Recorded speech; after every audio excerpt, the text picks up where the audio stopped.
गेंद स्टंप से बाहर जा रही थी, फिर भी रोहित शर्मा को आउट दिया गया। क्या आप इससे सहमत हैं? No, I don't comply with the dismissal of the batsman Rohit Sharma. The ball was turning down the leg. Look at the direction of the ball. It was slightly down the leg, and the batsman was given LBW. This is no doubt a wrong decision on the part of the umpire. Rohit Sharma was stretching rather than dancing down the track. Look at the direction of the ball. It's going slightly down the leg, and he would have been given not out. And to my mind, I can't comply with the dismissal of the batsman Rohit Sharma in that. As he running in right arm over the wicket, and the batsman goes down the track to strike. Actually, the ball, he missed the line. The ball, look at how he goes down the track, and the ball wraps him on his spread just in front of the stick. He was taken in by the seam of the ball. The ball kept very low, and the batsman taken in by the seam of the ball. Even the height of the ball, he's gone LBW. Cricket में commentary करना मैंने 1992 में start किया है, Bhagalpur university से MSc करने के बाद।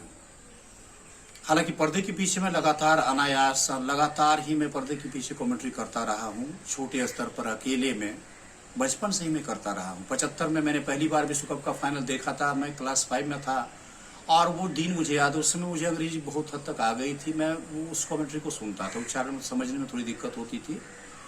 और उसके बाद मेरा ये जो चाहत बढ़ता चला गया। मैं गणित पढ़ता था, लेकिन अंग्रेजी के प्रति मेरा रुझान रहा लगातार बना है, आज भी बना हुआ है। आज भी मैं अंग्रेजी के पीछे पागल सा बना हूँ, दीवानापन मेरे अंदर आज भी बना हुआ है। और कैसे का जहाँ तक सवाल है, ये मुझे कैसे कोई निश्चित तरीका ने, मेरे बड़े भाई जो IIT बॉम्बे में थे, उन्होंने मुझे सिखाया कि अंग्रेजी को बहुत मजबूत रखो। आज की दुनिया में अंग्रेजी बहुत बड़ी चीज़ है और इसके कारण मुझे कई बार गिलानी हुई है। इसीलिए मैंने अंग्रेजी की तरफ विशेष ध्यान दिया है और इस बार सारी दुनिया एक समय अंग्रेजी के इर्द गिर्द घूमती नजर आएगी। विज्ञान मजबूत रखो, लेकिन अंग्रेजी बहुत बड़ी चीज़ है। इसलिए मैंने इन तीनों चीज़ को, गणित, विज्ञान और अंग्रेजी, इसके तीनों इसके गिर्द मेरा जीवन घूमता रहा। आज मैं फुर्सत के समय में अंग्रेजी ही में मन लगाता हूँ।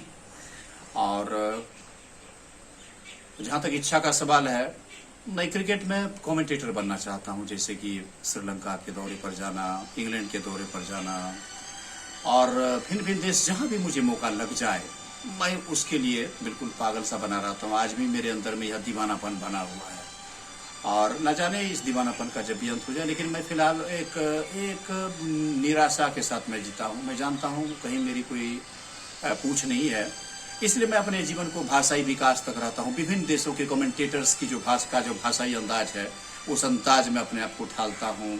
इंग्लैंड के कमेंटेटर हैं, ऑस्ट्रेलियन बोल रहे हैं, जो हमारे जेफ थॉम्सन बोलते हैं, उनका देखिए अंदाज।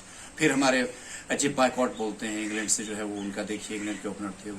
मैं सबके स्टाइल को, अंदाज को मैं समझता हूँ, उनकी भाषाई बोले हुए शब्द को मैं ध्यान से देखता हूँ कि किस तरह से हुआ भाषाई परिप्रेक्ष्य में, खेल के संदर्भ उनकी भाषा जो है वो उन्होंने अपने आप को एक तरह से ढाल लिया है। बस इसी तरह से मेरा जीवन चलता है।